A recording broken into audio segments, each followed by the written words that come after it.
Hi everyone, before we get into tonight's show, Kieran and I just want to tell you about an exciting idea, don't we, Kieran?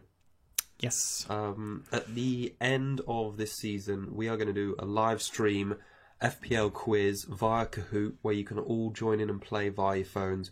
We want to try and promote it because it'd be great if we can have like up to, 100 to 250 people playing. How many questions do you think? 30 to 50? 50 sounds like a lot, but yeah, we'll do 30. We'll do 30 questions asking things about the season. YouTube doesn't let us do prizes, but we'll work something out. Wink, wink, and it'll be worthwhile. Kieran and I can be quizmasters. What's your quizmaster name going to be? Kahoot Legend. There you go. Yeah, I reckon you're going to play on the sly spot. and just want to win. You're going to have your phone off screen. Yeah. Anyway, we'll get into the show now. But join us at the end of the season after Game Week 38. We're going to promote it every week because we want to try and boost these numbers up. And we'll enjoy doing that then. Anyway, cheers, guys.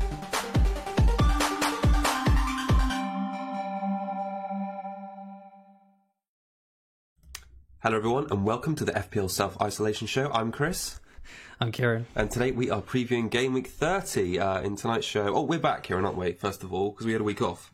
Yes, we did, yeah. Yeah, so I was feeling a little bit unwell, so apologies if you missed us last week and at the weekend. My voice is a little bit suffering, may still sound a bit like that, but we're soldiering on. So, yeah, tonight we're going to preview each upcoming Game Week fixture, if they actually happen. We're recording this Wednesday. City Arsenal's been postponed this evening, so remains to be seen what happens for the rest of the season, but we'll try and preview every game week fixture, talk about the potential key players, differentials and clean sheets, talk captaincy, reveal our teams and Cougar Cub picks. Kieran, it's been a bit chaotic, hasn't it, the last, couple of, maybe the game week, because this got sprung on us late, and then the double got cancelled, and health concerns in the UK seem to be spiralling. Yes, indeed. Do you think there's going to be much more sort of postponements and rearrangements between now and the end of the season? Probably. It's probably only going to get worse. So, yeah, maybe after these ones, we're probably going to start seeing indoors games or behind closed doors, or whatever they, if it was indoors, that'd be interesting. Yeah. I could see games being called off on the regular now, and we'll see if it gets cancelled. Like Italy, they're thinking about cancelling it fully, aren't they? So. Yeah. I don't know, maybe it takes a virus to stop Liverpool winning the league again. So, yeah, all good. All right, well, we'll try and let's recap. Let's start by talking about our points from the game week just finished then. So, obviously, we had the auto subs come in this morning and ranks change.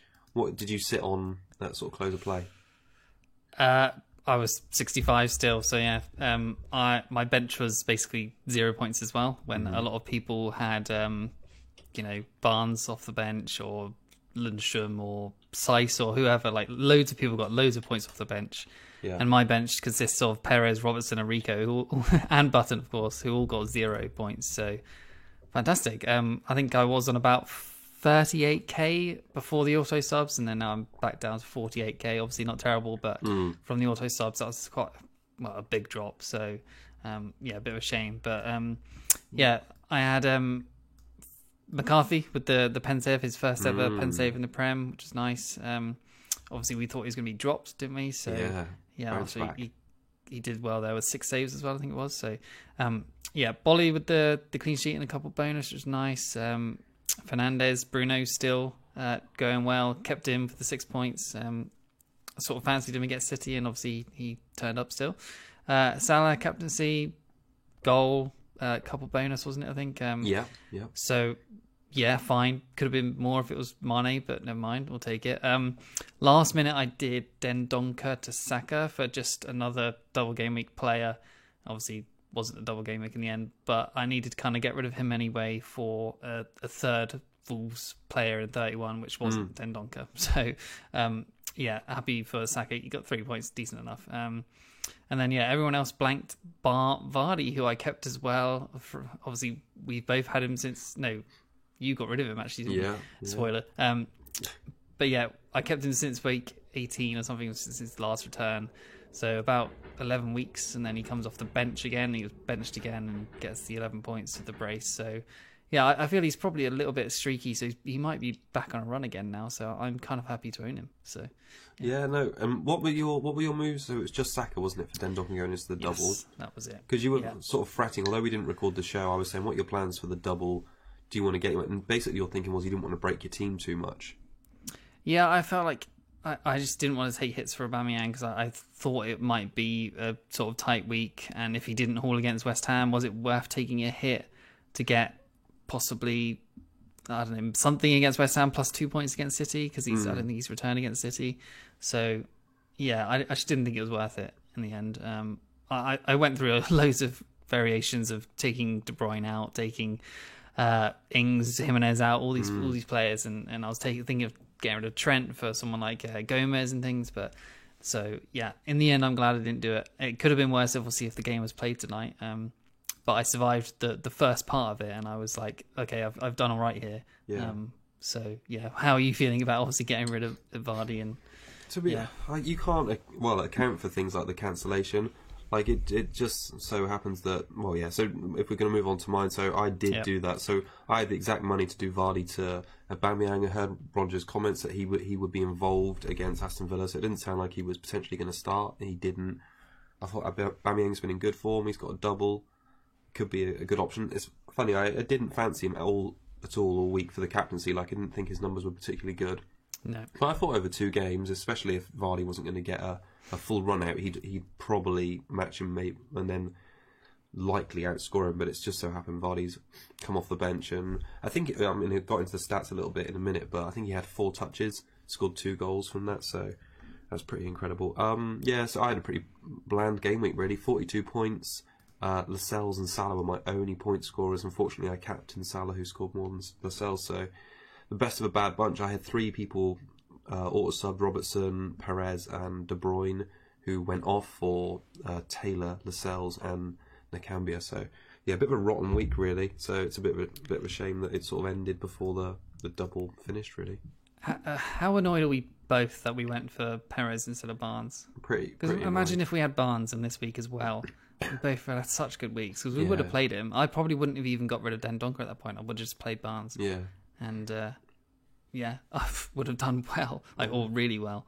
The stats between the two of them look quite similar, like the week before I got them in. Like I don't think there's too much in it. I don't really know what swayed me towards Perez over Barnes, but I mean, yeah, that 19-point haul, biggest of the season. And why Perez was on the bench? So why did Albrighton play? Like, what's he done wrong to have him completely dropped? Like I don't know. Yeah, very strange. Maybe something's gone on we don't know about. Might have had a knock, but yeah, it wasn't good. Right, let's load up our. Let's talk about the manager of the week, shall we? Because there was lots of managers who did far better than we did. Yeah, obviously no cup for last week, so we didn't do a show. So Game Week 29 Manager of the Week is More and a Club, or More Than a Club, or something. I can't remember. And Sarath Mohan M with 101 points, which is crazy. I thought I did all right this week, the 65, but 101 is massive. So a Game Week rank of 1,315, up from his OR is 67k, up from 219k. So that's obviously a huge green arrow. Wow, nice. Yeah, McCarthy with his 12, Sionku with 6, Bulldog with 6, Lascelles with 6, Salah with 9, Barnes with the 19, which is obviously that big haul there. Marnie captain with the 26, and Vardy 11. So the rest were just 2-pointers from Ings and Jota, I think it was. So doing really well. Big jump, rise in the ranks, and hopefully can continue. Yeah, really nice score. Really nice. All right, let's start talking about the fixtures for this week. I'll bring our teams up on the screen. Obviously, all these fixtures will get cancelled shortly after we record this show, so enjoy this preview for like the 20 minutes. It's relative, but let's start with the Saturday lunchtime one. Watford against Leicester. Watford, Keek, one of the teams that playing 31. I take it. I was a bit surprised after their great performance against Liverpool. They came crashing back down to earth with that 1-0 loss at Palace. Do you see them bouncing back again at home in this one? You'd sort of expect so. I mean, Leicester obviously streaky, as we said before. Leicester might do well here, but Watford at home, they're toughy opponents at home, or tough opponents. Sorry, toughy. Anyway, so a player who I was just looking at bringing in just for 31 was I was thinking about Sarr for Perez last week at the same time, to just get him in early, but obviously it didn't end up doing that. But Sarr looks like a good shout at the moment. Obviously, I think it was like a 19-point haul versus Liverpool the week before. But he's 6.3 million, 2.7% owned. He's had 1, 19 and 2 since he's back from injury. But then he had 5 returns in 5 games before his injury. So, he's going to tick along. I think he's obviously... I guess he's sort of like a bargain price for someone who can haul, right? So 6.3 million. Is there any other players in the game that are really around that price that actually have the potential to haul? Probably I not. don't really Maybe think so. Grealish, but his fixtures possibly. are tough. So he's pretty much playing as like a winger/striker, like supporting Dini. So I think there's points in the next 4, 5 possibly. Like he's got Leicester at home, obviously. Maybe he gets something this week, maybe not. But Burnley away in 31, obviously the big opponent or component of him coming in for me possibly. And then Southampton at home after that, Chelsea away, then Norwich at home. So those are decent-ish fixtures.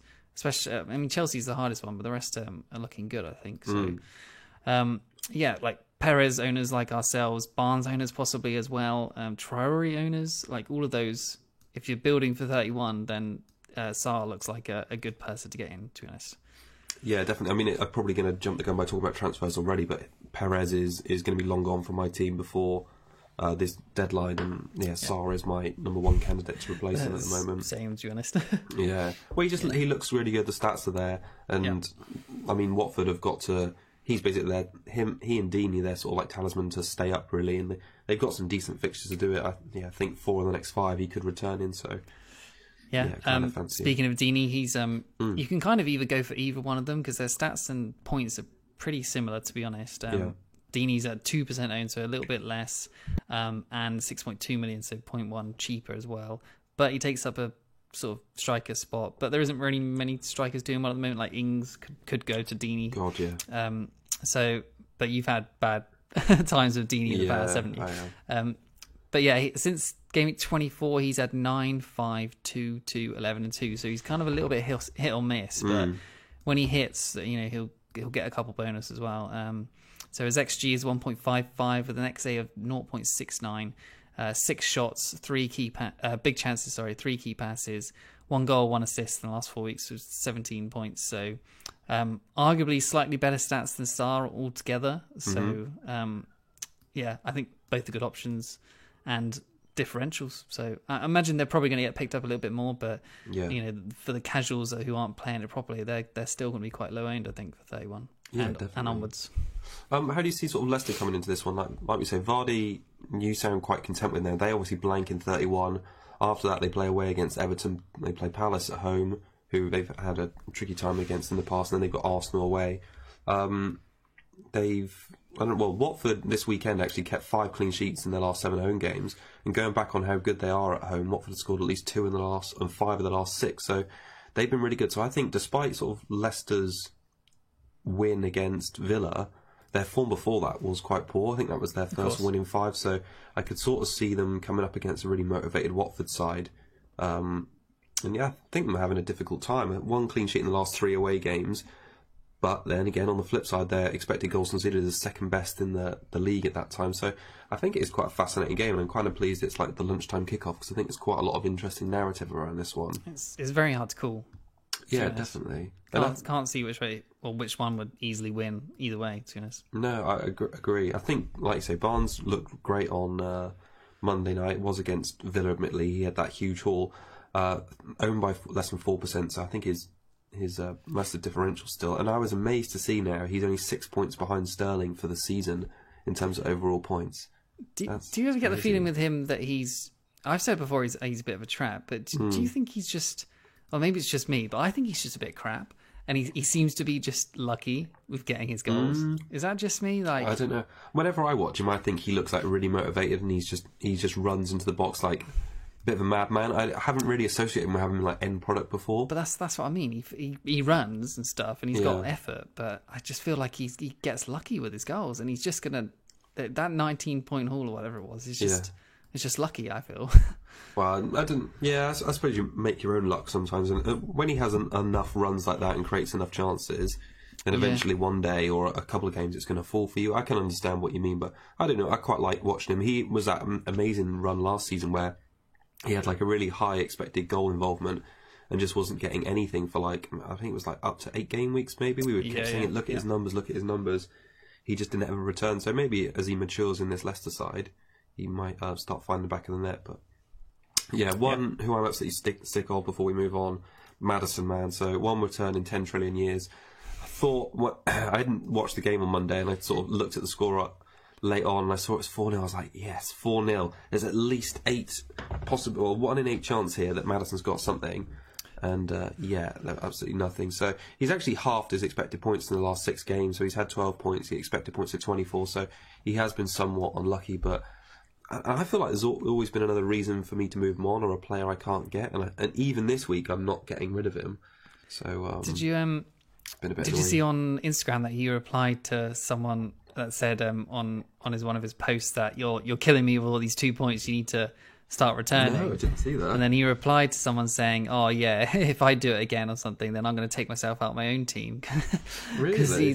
Because he's sick of owning himself with all these 2 points. No way. But yeah, he obviously, I guess, is motivated to start getting some returns. But yeah, he should be motivated anyway. It's been too long. Of course, but, yeah. Been too long, James.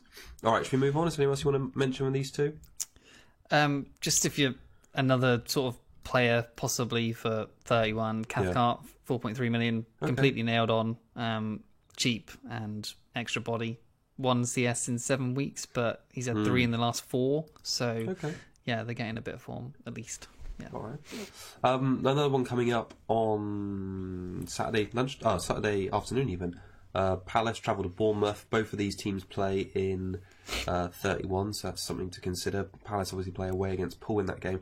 I haven't really got a ton to say against Palace. I thought it was a great performance against Watford at the weekend, and as you would sort of typically expect with a Roy Hodgson team, they're tight at the back, but they're not great offensively. So they've only scored more than 1 goal twice in the last 15 games, and they've only won once in the last 4 visits to Bournemouth. So I think it's going to be a tough matchup for them this weekend. But the form players in their team, unsurprisingly, are their defensive unit. So PVA 30 points in the last 4. That's due really to his haul in the game against Newcastle. Guaita sitting comfortably in second place, 29 points.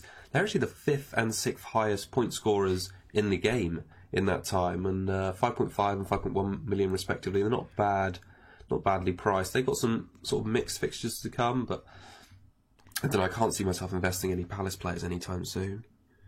Guaita's got a 6, 11 and a 10 in a row. Oh yeah, I know, he surprised me when I was having a look at him. I was thinking, God blimey, he's making Nick Pope look bad, and that takes some doing. Yeah. So yeah, he's been quietly going about his business. It's a shame this season he's been that 5 million. I know. Because he was good last season when he was like 4 point... was he a 4.0 last season or a 4.5?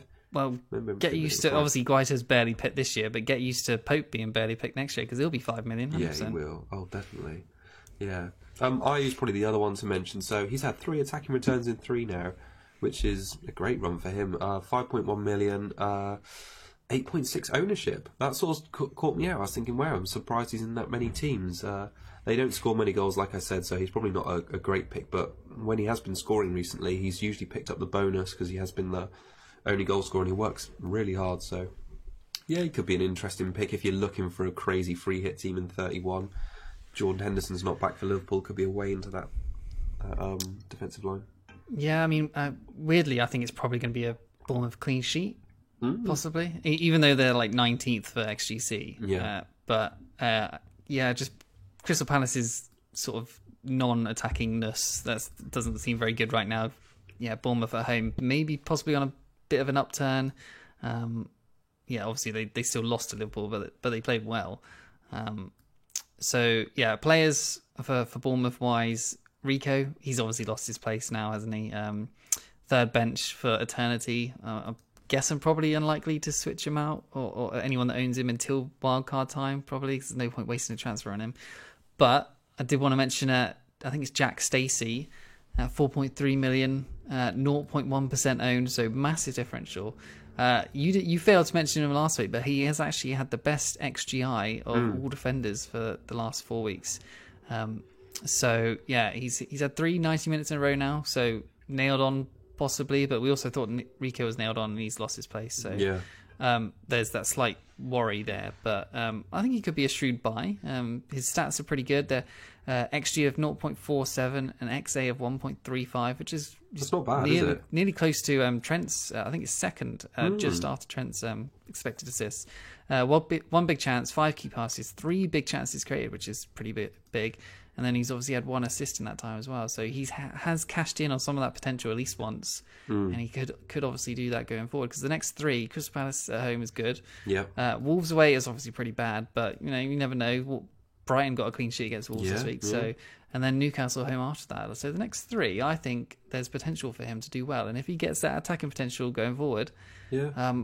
Massive differential at 0.1% owned. I'm tempted, to take Rico up to Stacey for these 3. What is Rico now price wise? How much would you have to invest extra? I can sell him for 4.1, so it's just 0.2. Okay. That's not too bad, is it? I've got it in the bank, so it's just whether I do that transfer. Is it worth it really? But we'll see. The numbers that put me off mainly are the 9.4 and 9 conceded, which is like the 19th best record. But the numbers that go for him are his own attacking numbers. So, and I think it's a good time, like you say, Crystal Palace and Newcastle notorious for not being very attacking, and those 2 home fixtures, especially away from home, they're going to be crucial for them, like staying up. If they can get 6 points for those 2 games, that'd be great. Lift them potentially out of the bottom 3. So it could be a good shout. Yeah, and then obviously one of the biggest trolls of FPL, Wilson, doing all right at the moment. 7.4 million, massively under-owned now, 4.7%, because obviously he was close to like 30 odd at the start of the season, wasn't he? But next 3 look good, as we said. 8, 2, 1 and 5 in the last 4 weeks. XG of 2.06, an XA of 0.39. 9 shots, 4 big chances, which is pretty big. 2 key passes, 2 goals, 16 points. He's 6th overall for forwards for XG. And he plays in 31 and at 4.7%. Wilson, we know, can do it when you probably least expect it. So, not the worst, to be honest. No, not too bad, not too bad. All right, should we move on to the game which might still be postponed this weekend, like realistically postponed? Brighton hosting Arsenal at the Amex. So we don't know, do we, unless I've missed something in the last couple of hours, we don't know which Arsenal players were asked to self-isolate, do we? No, I don't think they've released that information. So yeah, so maybe it was the whole team, but I don't know. Yeah, so that's going to be critical. So I don't know what is there on the Brighton side of things, if anything. I was surprised they got a clean sheet at Wolves, like you said just a moment ago. I mean, XG and XGC are pretty standard. Like XG of 4.0 with 2 scored, XGC of 4.64 with 3 conceded. Like meh. Yeah. I mean, Ryan, he's 4.8 million now, 14.1%. It's still pretty high. That's their first clean sheet since week 20, and then before that was week 11. So basically 10 weeks between each clean sheet. Wow. 7 points versus Wolves, one bonus. So he only made 1 save, so lots of passes there. And he's dropped down to the 10th top scoring keeper, but he's actually only 1 point behind David De Gea, which is interesting. Wow, that's a bit of perspective on that. Yeah.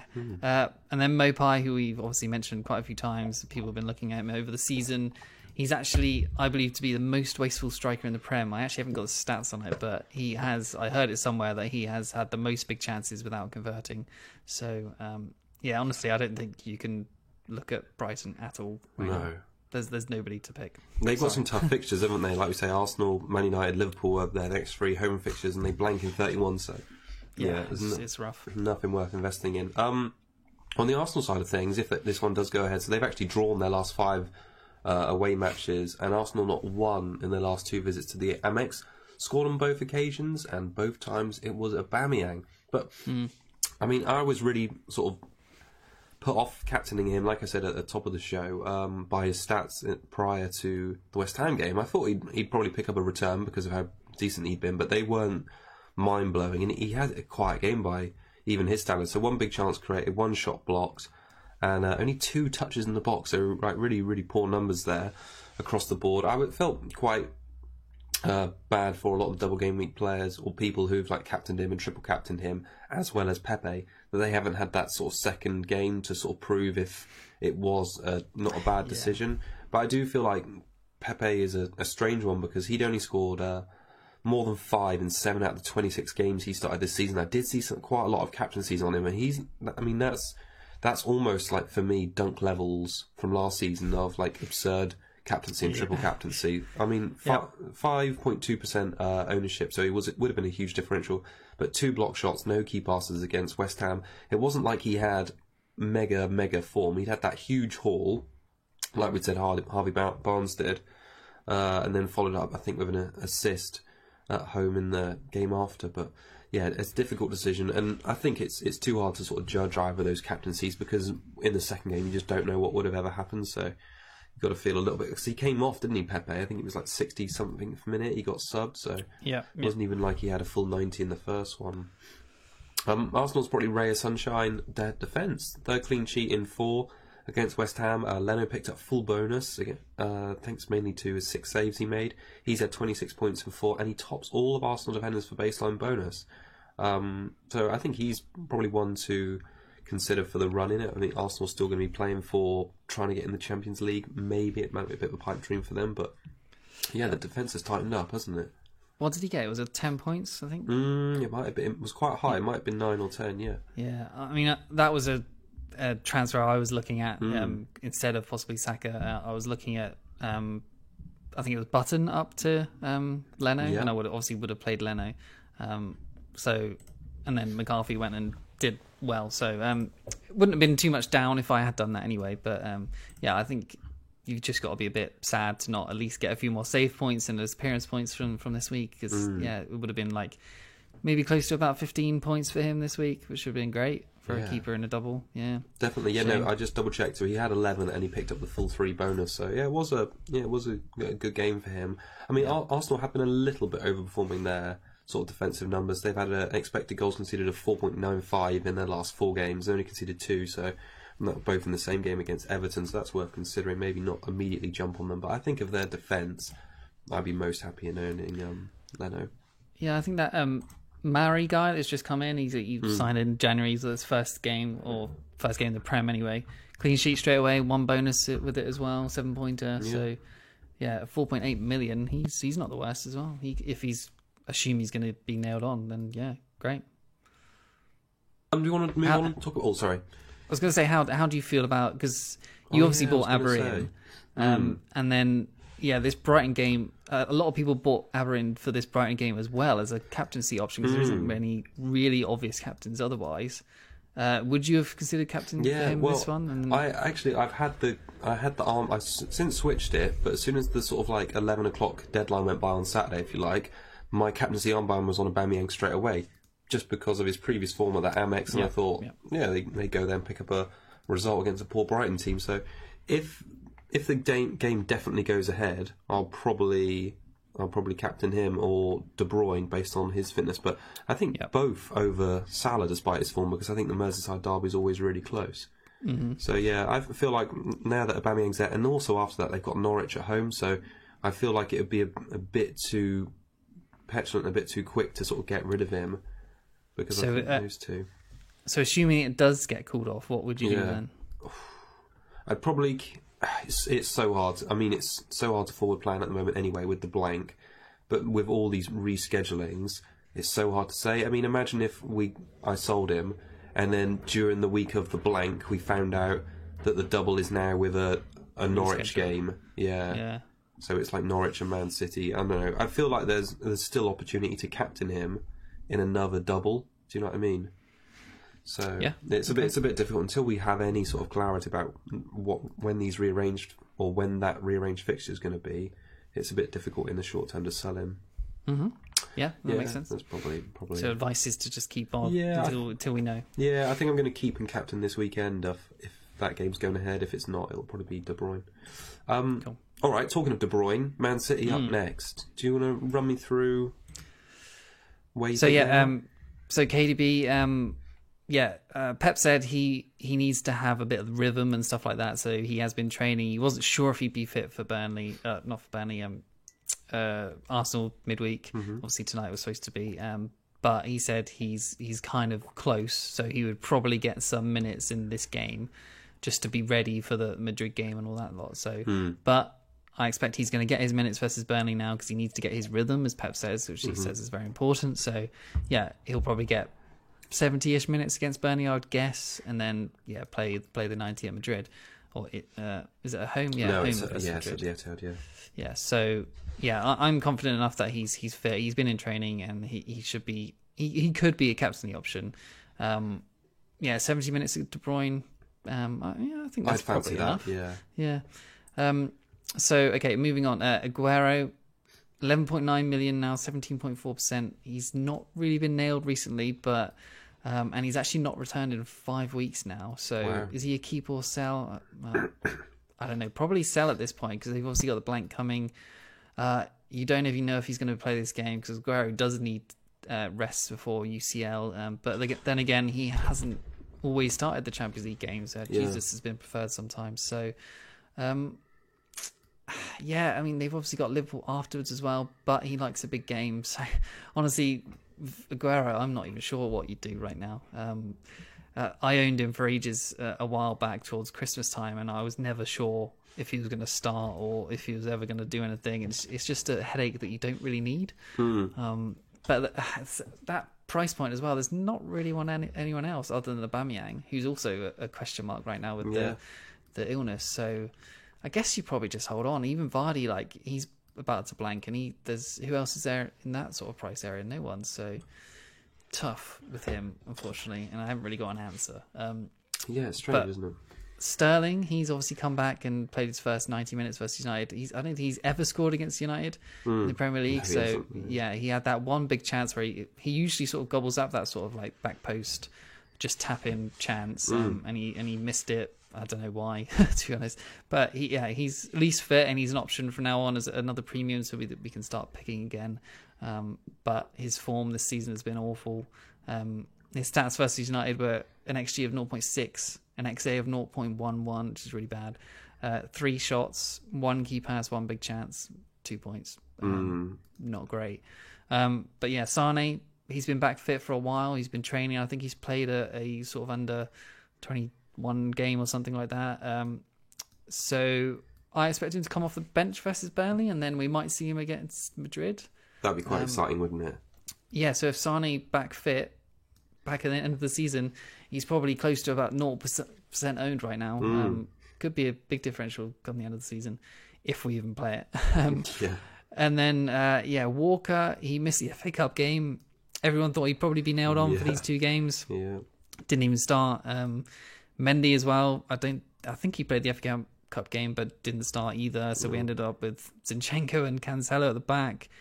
You just can't predict Pep like at all. Even with Walker missing FA Cup, he didn't even start the next game. So just impossible to tell. I think KDB is the only one that's nailed on that team when he's fit. So it's possible to even just get rid of all of them because they obviously are looking at the Champions League and the FA Cup as their most important things now. So possibly look elsewhere to someone like Martial as well. So I wouldn't say get rid of KDB, but the rest of the assets I don't think are there right now. Yeah, and of course Mahrez was benched in that City game too, and Foden started in his place. So it's difficult to predict Pep for any future double game week 2, I'd say. Obviously, I owned Mahrez a while back as well, and he was a bit of a pain. I was thinking of bringing him back in for the double game week instead of Bruno. And obviously, glad I didn't do that in the end, obviously. So, he was just an awkward own, and I think you probably need to get rid, as I said. So, Yeah, definitely. Well, I think Burnley are going to be up there for a beating this weekend. So looking at the sort of like historical stats, despite their good runs, they've undefeated in their last 7 Premier League games. They've actually conceded on average 4.2 goals per game in the last 5 visits to the Etihad. So they do usually take a bit of a tonking up there. That Sean Dyche's methods obviously don't work. So whilst I don't feel like their chances this weekend are very good, I feel like they've got quite a lot of motivation as we get towards the end of the season. I think it's 6 points off 5th place, which will potentially get them Champions League football, so they're still fighting for that. The 2 players to probably mention after Chris Wood, how well Rodriguez and Vidra are doing in the last 4 games. So Rodriguez, 10 shots in the box, 5 big chances in the last 4. That's actually the third highest total of big chances of all sort of midfielders and strikers in the game. He's had an XG of 3.07, only got 1 goal, so massively underperforming there.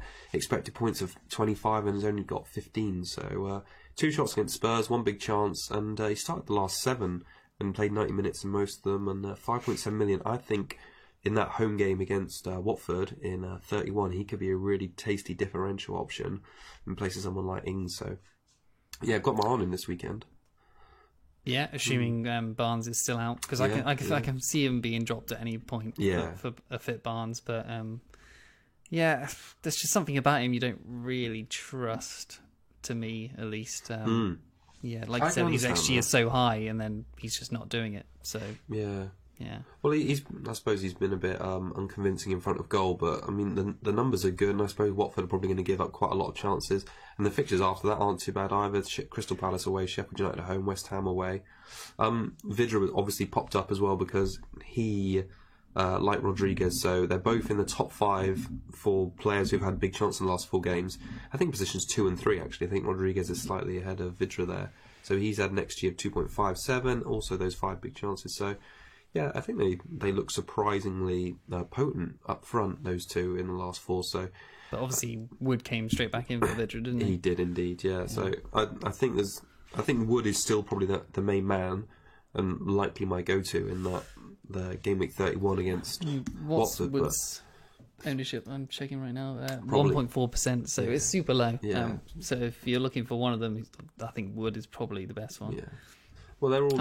I can see Wood scoring in this game as well, honestly. Oh, could you? Okay. Yeah, I think City's defence has not been that great, has it? Obviously, I think the XGC is... It's really low. It's the first overall of all teams, so...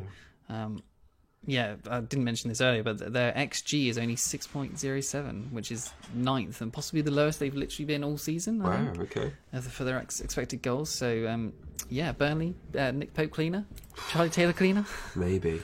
That would be nice, wouldn't it? Yeah. All right, should we move on to the next one? The battle of the two Uniteds? Yes. Newcastle, Sheffield. Lundstrom, Kieran. He's back.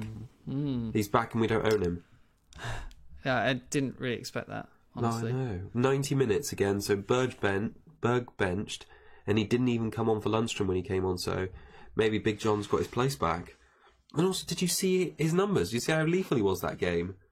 So he had an assist, he had 4 shots, 3 of them were in the box, and yeah, 4.8 million. It feels like, why did I get rid of him? But then, it was only his first start since game week 21, so there's been 8 game weeks gone by where he's had to come off the bench and sort of fight for his position back. So, yeah, kind of want to see how he closes out the season.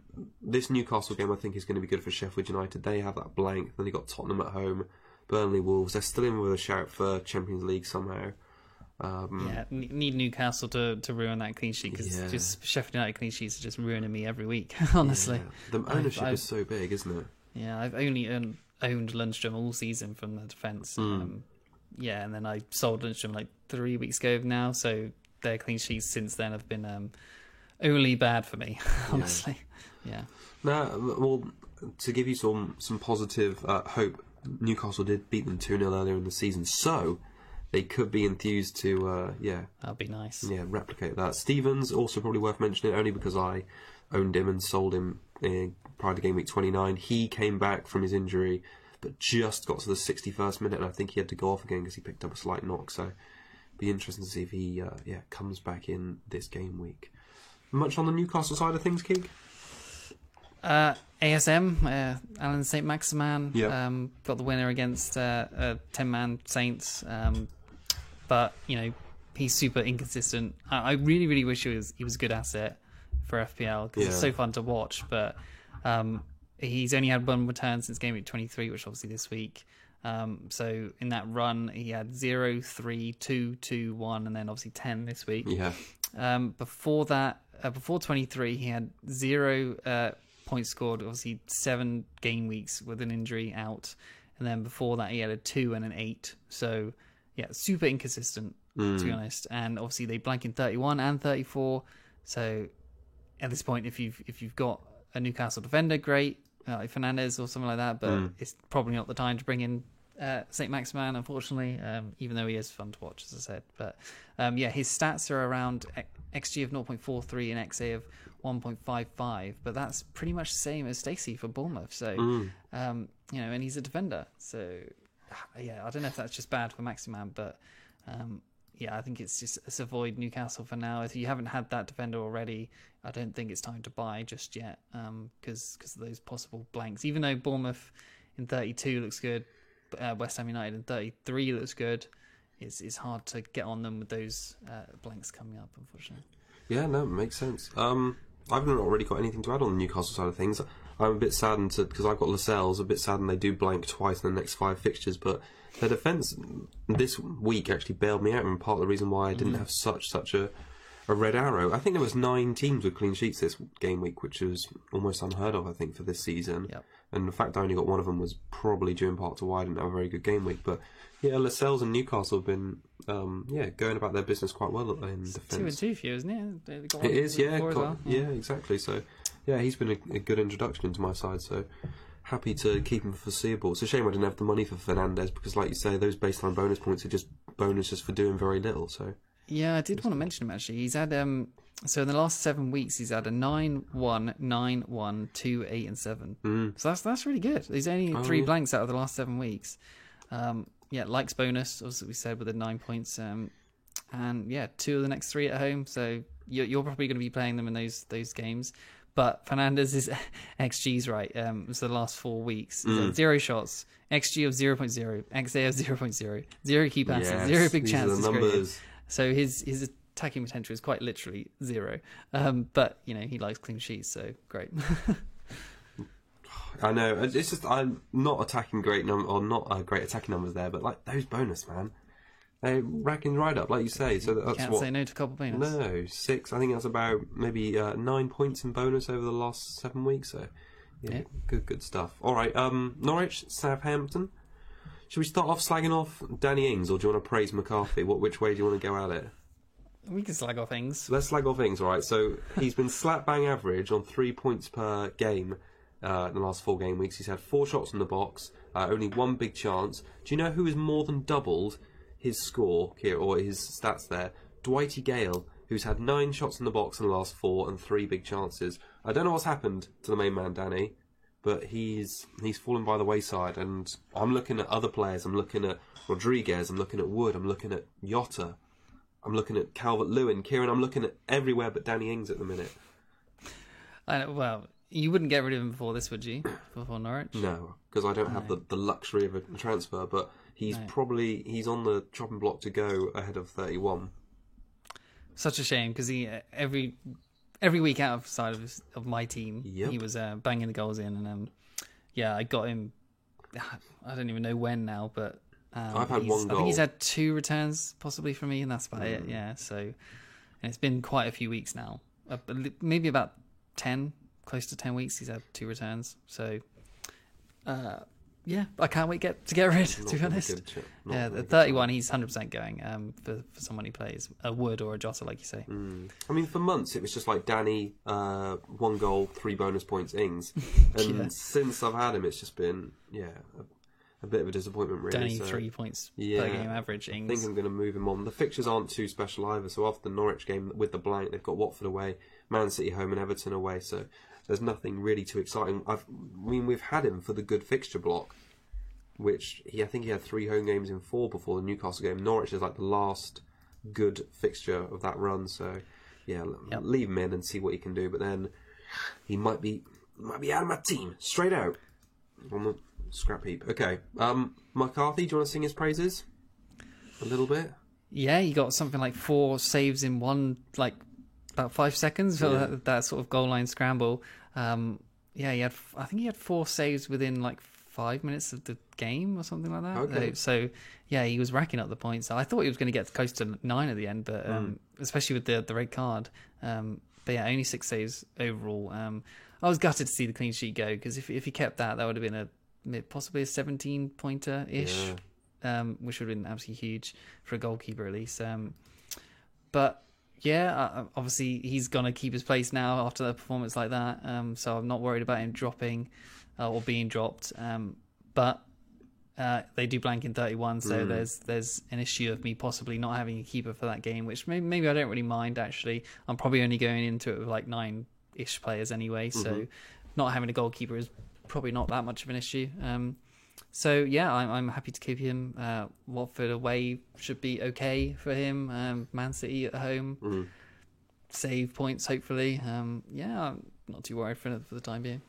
Yeah, fair enough. Do you think that Southampton are in any danger of relegation? I noticed they're 1 win in the last 5, but somehow 7 points outside relegation spot. Do you feel like this is a game for Norwich, or do you think Saints going to bounce back after the disappointing loss against Newcastle? Admittedly, they did have 10 men for most of it, but Saints have not really got much creativity already because Armstrong's out, Redmond's out, Buffon hasn't been doing well, and even now Gineppo is red carded and banned. So who do they even have now? It could be a Norwich clean sheet. Honestly, they've got Ings and Long, and they don't have any midfield that are creative at all. So worried for the goals for Ings here, but Norwich are bad defensively. So I think Southampton will be safe, but they just need people back from injury, don't they? They do, and quickly. Getting people red carded and banned is not the way to help either. No, right. Let the side down a lot there. Anything on the Norwich side of things to get excited about? I mean, I've got Krul down here, but do we really need to talk about Krul? I mean, he might be a decent bench option for the end of the season. They're looking better defensively now. Their XGC is 6.57 and they've only conceded 5. Okay. So they're getting better on that side. I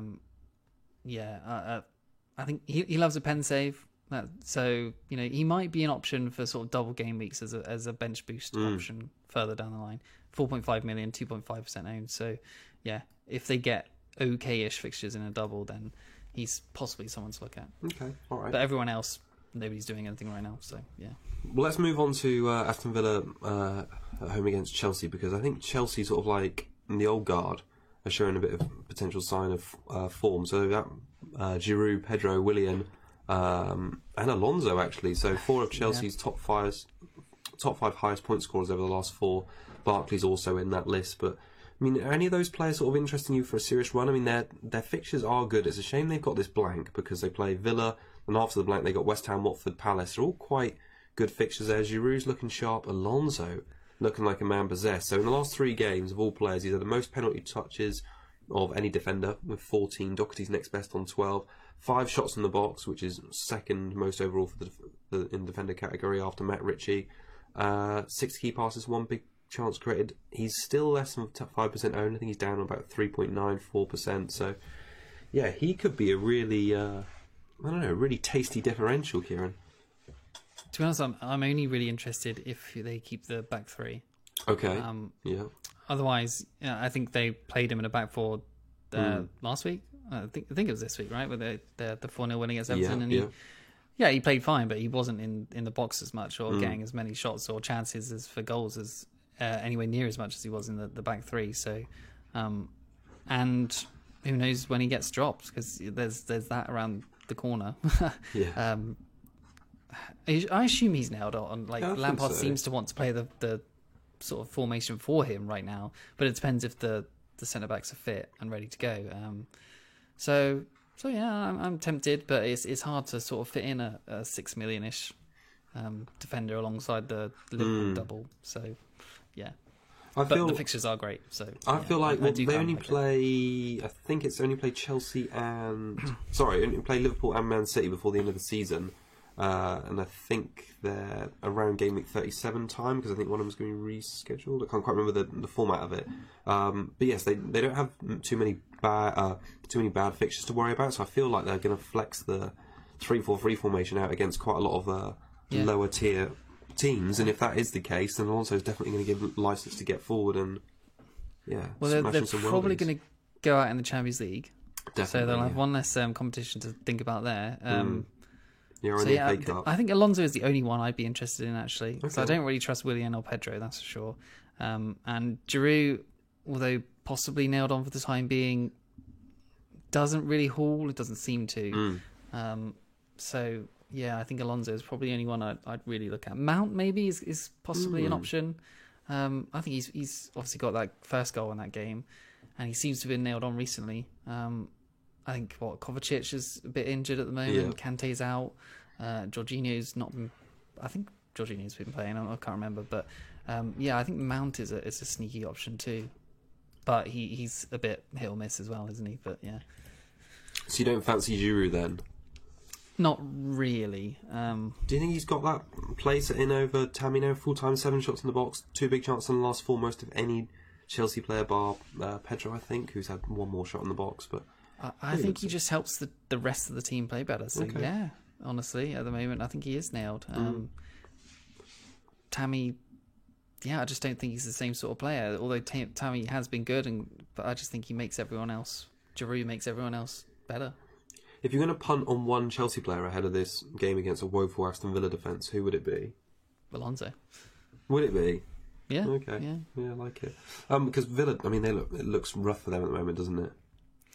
Okay, so I've got some horrid stats here for them. Obviously, their fixtures, they got Chelsea at home, then they blank, and then they got Wolves at home, Liverpool away, Man United at home. So the next 5, including a blank, are possibly the worst you could possibly get, other than maybe City in there somewhere. So team stats, their XG is 2.32 with 2 scored, which is dead last of all teams. Yeah. XGC of 10.05 with 9 conceded, which is dead last of all teams. So they're bad on both ends of the ball. Third worst for shots conceded of 66 the last 4 weeks. Most big chances conceded of 16 in the last 4 weeks. No clean sheets since week 13. And they've conceded 2 or more in every game since week 13, bar 3, which is 16 weeks worth. So they've had the least shots of all teams in the last 4 weeks of 26. They've only had 6 on target in 4 weeks. Joint least big chances of 3. The least key passes of 21 and 16th overall for big chances created. Yeah. So honestly, it's been nice having them up again, but they're going down, right? Unless, there's been talk of Smith being fired. There has, isn't there? I'm surprised about that. I don't know. Should you be surprised? Like those stats, those fixtures, it's bad right now. I'm super worried for them. I don't really want to see them go down, but it looks like they are. They look like they're doomed, honestly. So Grealish-wise, he's still 20% owned. He's had 1 return in 6 weeks now. But his stats are still all right-ish, like an XG of 0.1, which is bad, but an XA of 1.04, below someone like St. Maximin, below Jack Stacey, as I've said before.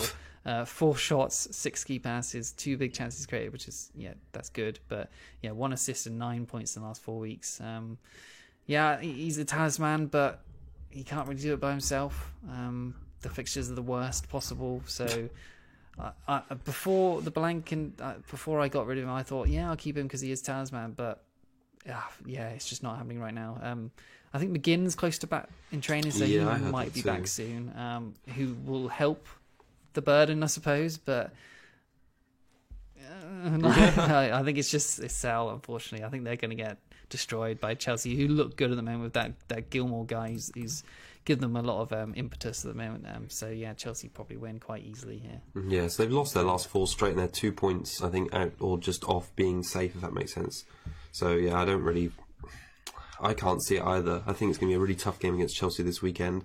Then the blank, you might find like Bournemouth or another team in around them pulls away from that game week. So, it could be a tough old climb to sort of keep themselves safe, if you like. Should we talk about Wolves against West Ham? Both teams feature in the blank, I believe.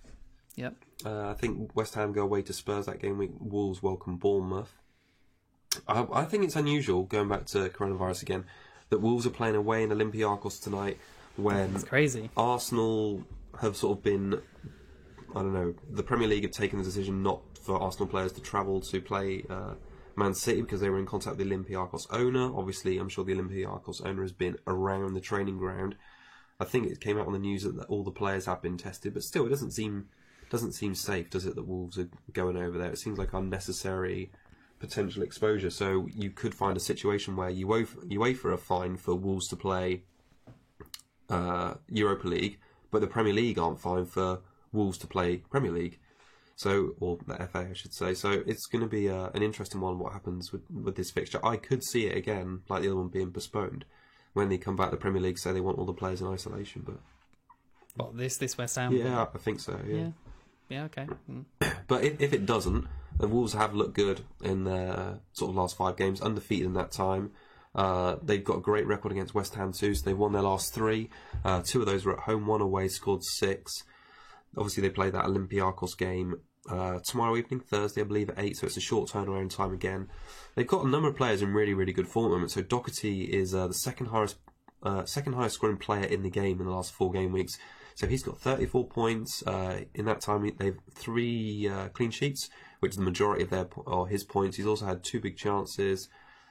He plays in 31 potentially against a Bournemouth side who have blanked in 3 of the last 5 away games, so there could be a clean sheet on the cards in that one. Yep. He's just looked really good, hasn't he? He's always in the box, Yes. and he's always having chances. So I'm a little bit gutted. Very nearly on Saturday morning, I decided, or nearly were at Robertson to Doherty. Yeah, I was close to that as well, but yeah. And I don't think it would have been a bad move. He's snuck right up the overall defensive standings sort of in recent weeks. I think he's like 5th or 6th highest scoring defender now for the season. So Well, yeah, okay. he's sort of come out of nowhere to be right up in the top. Yeah, I think he's 6th highest, just behind Pereira. So yeah, he's looking. He was very ineffective against Brighton though. His average position was below or behind the halfway line in attack. So yeah, I don't really know what happened to him against Brighton. I think Brighton are their sort of bogey team. They haven't beaten them in their last like 4 or 5 games against them. So and they've lost one as well. So I think it's been like 4 draws and 1 loss to Brighton. So yeah, I'm just not really sure what happened there. Hopefully, it's not a sign of Wolves sort of regressing again. Yeah, I hope not, because I want to triple up on them. So yeah. Yeah, well, we'll have to see what comes out of the Olympiacos game tomorrow night from both a sort of formation, selection, and then coronavirus point of view. Lots of things to keep across. Do you want to tell me a little bit about West Ham before I pick up again on Wolves and Jota before we move on? Okay, so arguably the better team against Arsenal. I think they, well, not arguably, I think they were. So I think they've turned it around at the moment. They're looking better. And the player to mention is Antonio. Again, we have mentioned him before, but yeah, 6.9 million. Shame that is expensive for him. But 0.8% owned. Play Spurs in 31 as well, and Spurs look woeful right now. So yeah, he could be a sort of solid sleeper option. I think out of position, playing as pretty much the second striker of Haller. His XG is 2.30, which is second of all mids at the moment in the whole game. An XA of 1.60. So anything where you get to like 2-ish and an XA of 1 plus again is good, and you should be looking at them. So yeah, 7 shots, but he's had 6 big chances, which is I think is the second most of all players at the moment. 7 key passes and then 3 big chances created as well, which is big. Those stats are great. 16 points in the last 4 weeks. And you can only really expect that to possibly continue. I think Wolves would be lucky to get a clean sheet, I think, here. And Spurs, I'm not expecting one in 31 either. So yeah, I think Antonio is an option. It's just such a shame he's 6.9. I think that is really expensive for him. But yeah, it is. But to be honest, he is wasteful though. That's the problem. Like he has all these big chances, but he's not really. He's got 2 goals, I think, or something like that. I can't remember exactly what it was, but yeah, is he going to start converting them? That's the question. Yeah, only Ali has had more big chances the last 4 weeks. So I think that 31 game, when we talk about it next week, that's a game for goals. Definitely not for clean sheets or anything. Yeah, you target it for possibly a 3-3 or something like that. So yeah, keep. Big chances wise, he's had 6. Mane in comparison's only had 2 last 4 weeks. Martial's only had 2. Bruno's only had 1. Sterling's only had 1. Salah's had 0 big chances. Wow. So, yeah, you compare that, then Antonio looks like a captain option for this week, maybe.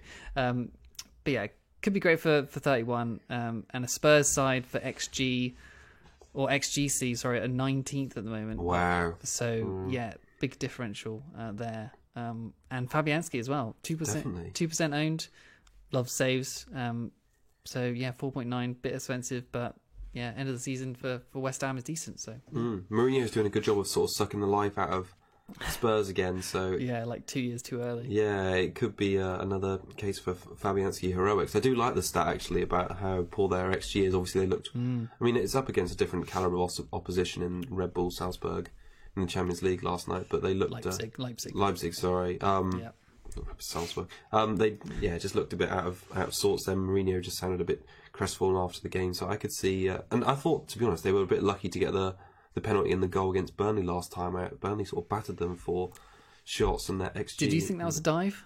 It looked pretty borderline to me. I thought it could have. Yeah, I thought it was light. From the view of the attacker going forward, it looked like he was touched, but from the goalkeeper, that sort of view backwards, it looked like he dived. Yeah. I 100% thought that was a dive, but and I don't see VAR doesn't. I guess it's not clear and obvious either way, so they kind of have to go with the penalty decision, right? Yeah, agree. So, but it's annoying. But Well, I think that another penalty decision last weekend, which probably should have been one, was one from Fred in the game we're going to talk about next, Spurs against Man United. I just thought that looked like, and the fact he got carded for it, and 100% Ben. They don't review tackling the box like that. I mean, it was blatant contact with his foot. He goes down while he's running at speed. Otamendi doesn't get the ball. I thought that was a bit of a really poor decision. Could talk about poor VAR decisions for days, couldn't we? So. Yeah. All right. Well, let's talk about Spurs because they play in blank game week 31. Obviously, I'm a bit disinterested in them at the moment because I feel like as soon as Mourinho gets a little bit toxic like this, I can't trust any of the players because I feel like they're all sort of like under his curse. Yeah. I don't know. Is there anyone to get? I noticed Dele Alli's high on. Is it XG? I think big chances.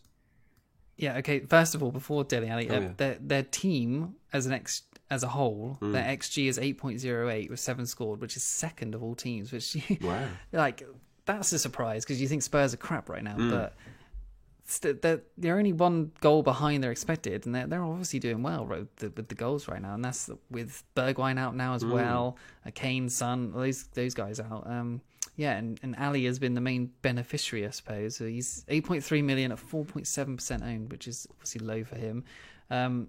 Playing as a lone striker now, pretty much. So Penteka with Kane and Son out as well.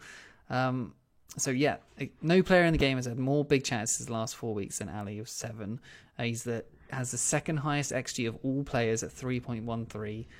He's had 11 shots, 4 on target, 11 in the box, 7 big chances, as we say, 2 key passes, 2 assists, 1 goal, 18 points in the last 4 weeks. So, yeah, Man United, I can't really see much here, but West Ham United, that's a game for goals. And I'm definitely looking at Ali as someone to bring in, because I brought him in for Champions League last night, and he was absolutely terrible. But Leipzig are a good side, obviously, but West Ham are no Leipzig. So I think after that as well, they got Sheffield United away, Everton at home, Bournemouth away. Those are games for goals, I think, and Ali might not be a bad pick, honestly.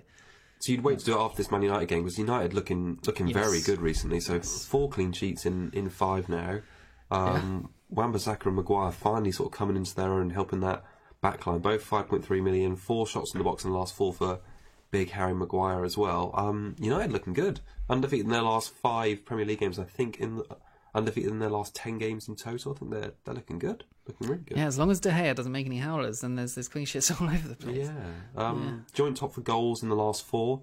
And I thought that was pretty good, considering that takes into account games away at Chelsea, away at Everton, and home against Man City. So I feel like the team spirit, which is so important and often sort of overlooked when we talk about numbers and things, the team spirit at Man United at the moment looks good.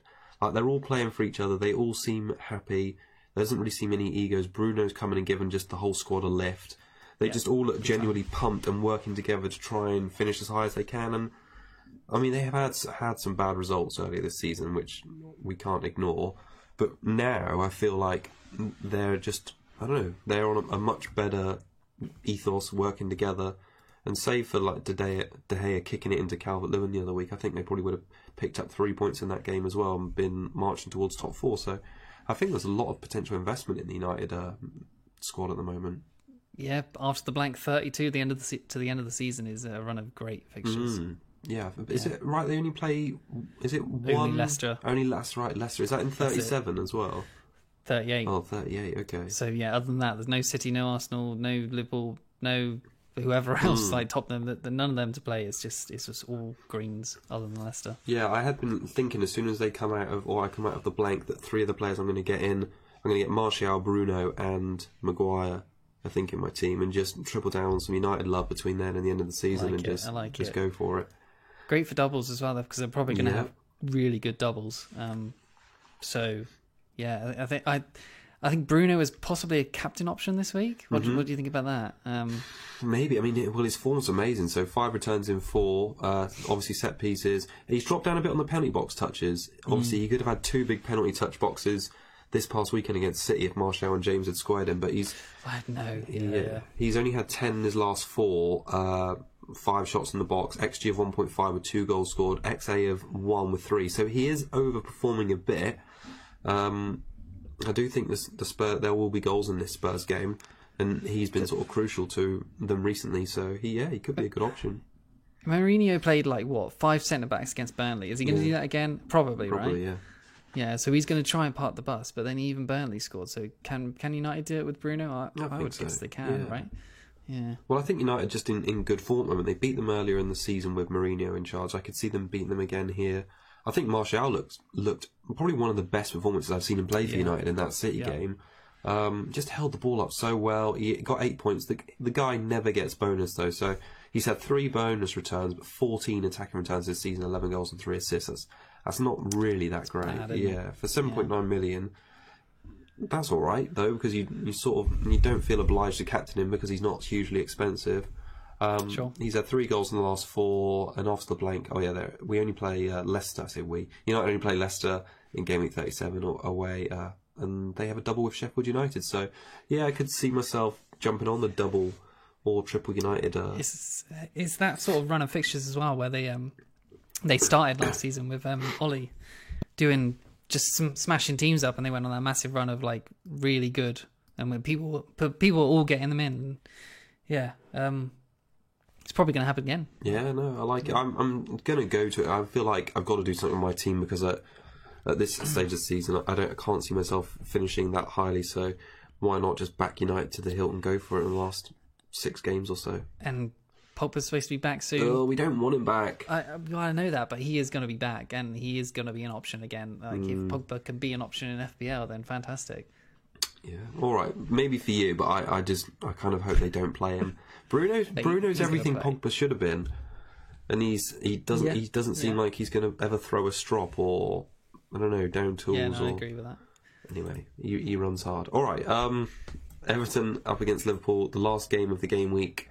3 of the last 4 Merseyside derbies have finished in a draw, and Liverpool have not scored. Oh yeah, that was my question. Liverpool have not scored more than 1 goal at Goodison since 2013. Kieran, quiz time. Who do you think are the last 2 pool players to have scored at Goodison Park? I appreciate this is going to be difficult, but so I'll make it a bit easier for you. Both have played for Southampton in their Premier League careers, and one is still at Liverpool. So that makes it a bit easier. Okay, so if it's not Mane, then Lallana. Well, it was Mane. Okay. But the other one... Other one, Lallana, no? No. Lovren? No. Oh, who else played with Klein? No. It's a bit of a trick question because I said he plays for he's played for Southampton. He still does play there. And he's played for Liverpool too. Who am I thinking of? I don't know. Ings. Danny Ings, yeah, the boy himself. Yeah. So, he and Mane are the last 2 goal scorers. So they've not had a particularly great record in front of goal, the Everton, which is why I'm not really considering Salah hugely as a captaincy option yet. Yeah. But anyway, Mane against Salah in the last 4. Mane's outscored him 28 points to 21. He's also had 2 big chances to Salah's none, 5 shots in the box to Salah's 12, less than half. So he's not done so well there, but his conversion rate, which has been great, so he's had an expected goals of 1.27, Salah's 1.3, so he's just taking much more better shots from better positions, really. Expected assists, he's way down compared to Salah, 0.4 to 1.1. So I feel like Mane's on a bit of an upsurge at the moment. His percent or his ownership 24% compared to Salah's 43%. I don't know. I don't really feel like it's a time for me to switch back onto a double Liverpool attacking partnership. I don't know how you feel about Mane against Salah as we head into the sort of final stage of the season. I think it's probably too sideways to do it just for one transfer. So I think you probably keep Salah unless you're wildcarding. Yeah. Then you possibly go to Mane or free hit or something. Yeah. Or yeah, you probably don't want the double up for this week. No. Because you can't imagine. But then again, Everton dropped a huge egg against Chelsea last week and they lost 4-0. They so did drop a huge egg. That could happen again, maybe. Yeah, I don't know. I think Robertson is a worry, and Liverpool haven't kept many clean sheets in the last few games, so the double defence at the back doesn't look that great right now. So maybe even Liverpool, like their XG is never that high as a team, so they don't really batter teams right now. So maybe you could get away with just 2 of them and go somewhere else with the sort of money left over, possibly. Yeah. Possibly Alonso, something like that. Oh my word. Yeah, I like it. 2 clean sheets in the last 4 away games for them, though. I feel like when Henderson comes back, it's going to make a bit of a difference for them. So he's back tonight, I think, against Atletico, so he could potentially start the weekend, which I'm sure he'll be right up for a Merseyside derby. Is it right as well? So if... I suppose Man City haven't played yet, have they? So there was that thing on the table. If they lost against Arsenal and lost against Burnley, then Liverpool would win the league without having played, so... Yeah, obviously that's been postponed a little bit now. Yeah. What is there on the Everton side of things? Because DCL, Dominic Calvert-Lewin, my sort of like love interest for the last 5 weeks of actually having buying him. He had a huge chance against Chelsea, missed, and then obviously Everton blanked themselves. Yeah, for his standard recently, that was a glorious chance.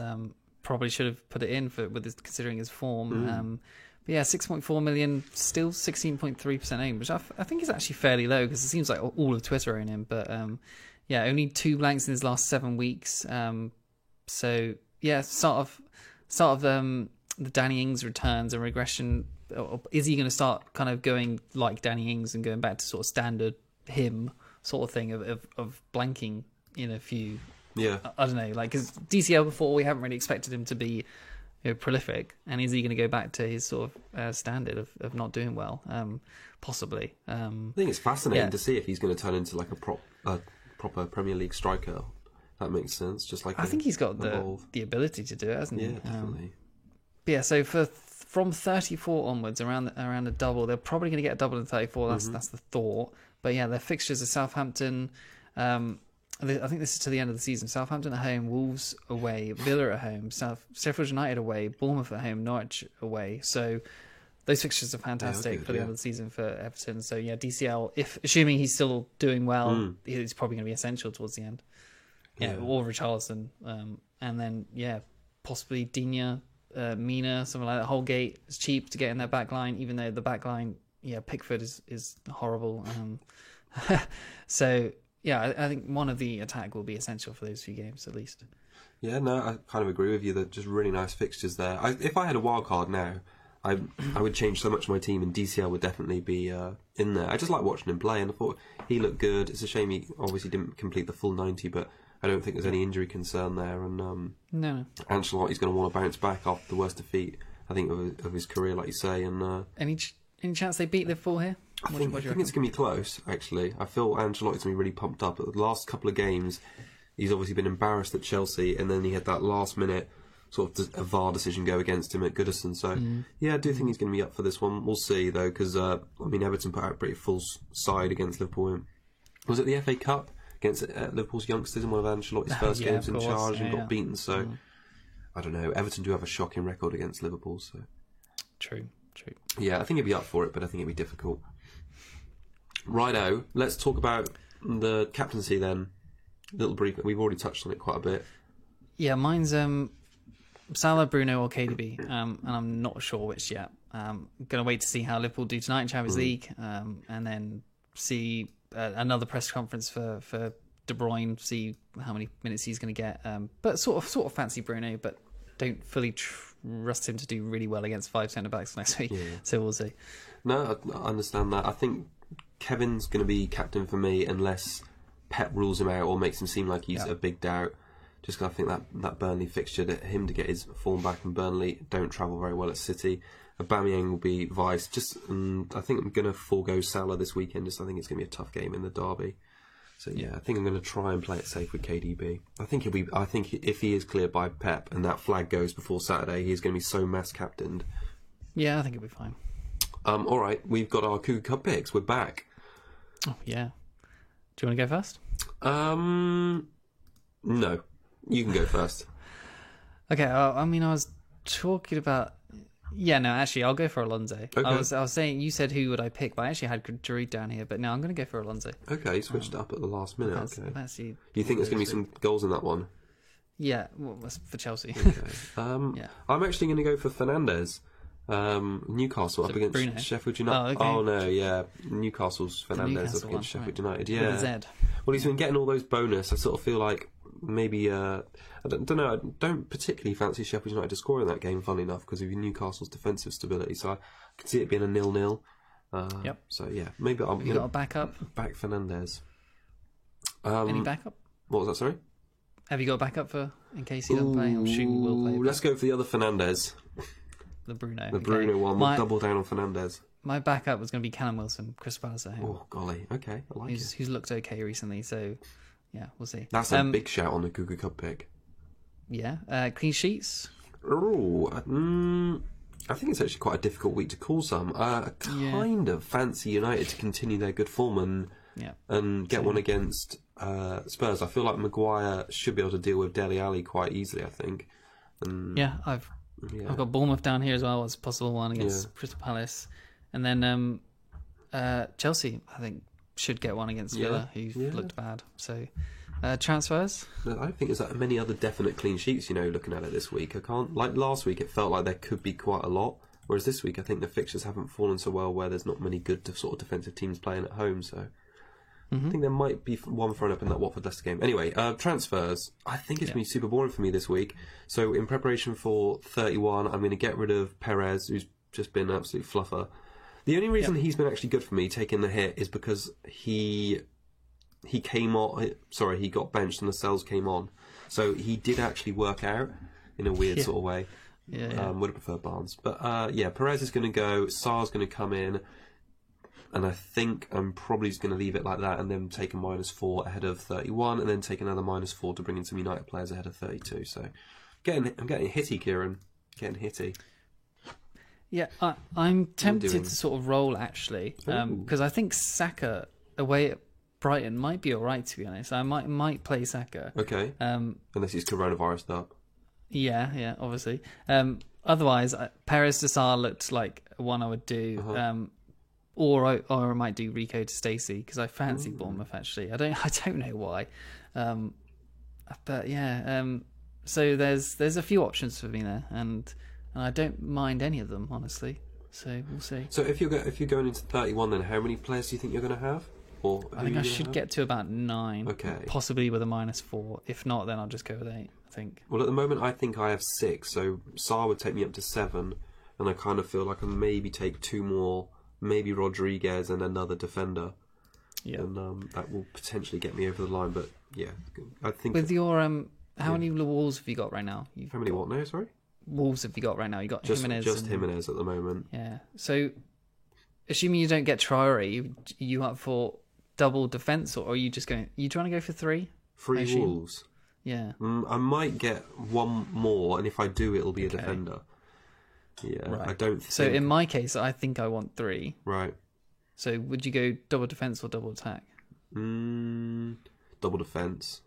Yeah, because Bournemouth at home, I kind of fancy Doherty could get returns at both ends of the pitch in that one. Yeah, okay. Make more sense. It's a shame though, because you'd probably have to get rid of Robertson or Trent.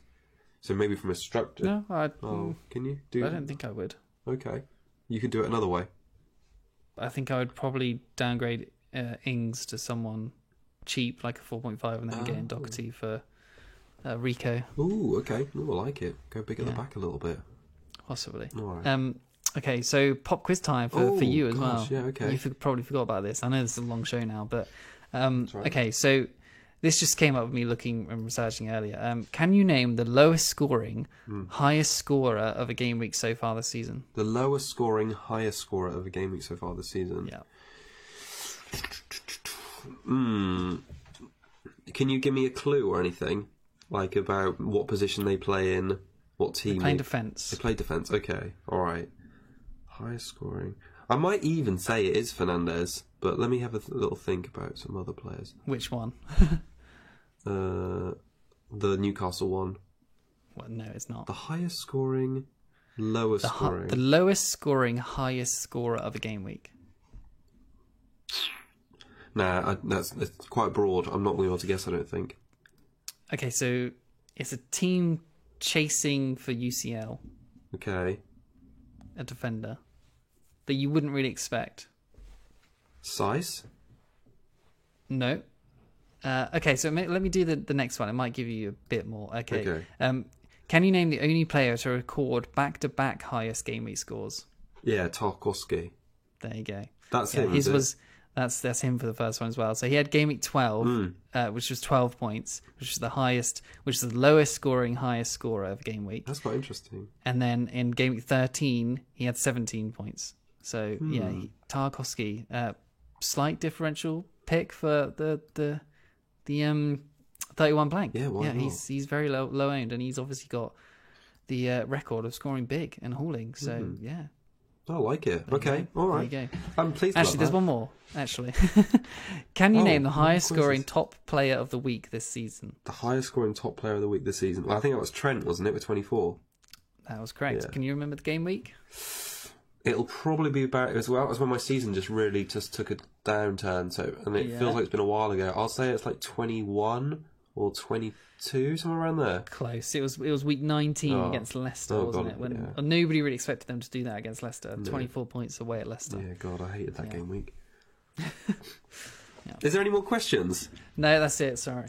Right. So that sort of leads in a little bit to our Kahoot game, doesn't it? Does it? Yeah, because we can announce that now, and then we're going to record another video. We haven't planned this, but when people watch this back, there's also going to be a video at the front of the video which we've not even recorded yet.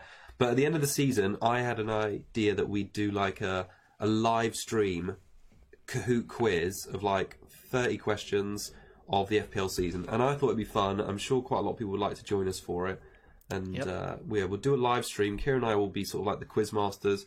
Everyone can join on their phones and play. And we'll host the quiz, and it will just be mad fun. And then we'll do. I don't think YouTube lets us do prizes for YouTube competitions, but we'll work something out. Just our love. We'll work something out. So yeah, we'll get that going. But we're going to put that at the front of the video, so you'll hear about that twice. Some people. Cool. All right, that's all from me. Kieran, we'll be back on Sunday, aren't we, for a little live recap? Yes, we'll actually do it this week. Super, yeah. I'll be feeling a bit better. My voice might be less gravelly by then, but we'll see. All right, thanks for sticking with us. Have a great game week 30. It's goodbye from me. Cheers and good luck, everyone. Bye-bye.